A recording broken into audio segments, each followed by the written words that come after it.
যুক্তরাষ্ট্রের নতুন president Donald ট্রাম্পের বিরুদ্ধে ২২টি অঙ্গরাজ্যে মামলা হয়েছে। দেশটিতে জন্মসূত্রে নাগরিকত্ব বাতিলের আদেশে স্বাক্ষর করায় এই মামলা করা হয়। মঙ্গলবার ক্যালিফোর্নিয়ার শীর্ষ আইন কর্মকর্তা রব বন্টা উত্তর পূর্বাঞ্চলীয় অঙ্গরাজ্য ম্যাসাচুসেটসের ফেডারেল আদালতে এই আদেশের বিরুদ্ধে মামলা আবেদন করেছেন।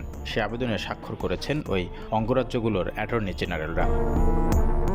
অ্যাটর্নি জেনারেল বলেন, প্রেসিডেন্ট জন্মসূত্রে নাগরিকত্ব বাতিল বিষয়ক যে নির্বাহী আদেশে স্বাক্ষর করেছেন তা অশোভন, অমার্জিত এবং পুরোপুরি অসাংবিধানিক। এই আদেশ যুক্তরাষ্ট্রের সঙ্গে খাপ খায় না। এই আদেশ জারির মাধ্যমে প্রেসিডেন্ট তার ক্ষমতার বড় ধরনের অপব্যবহার করেছেন এবং এজন্য আমরা তাকে জবাবদিহিতার আওতায় আনব।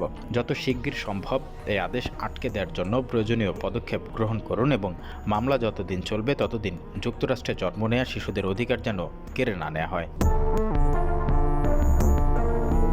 গেল সোমবার ডোনাল্ড ট্রাম্প প্রেসিডেন্ট হিসেবে শপথ নেওয়ার পর মঙ্গলবার বেশ কয়েকটি নির্বাহী আদেশে স্বাক্ষর করেন তিনি।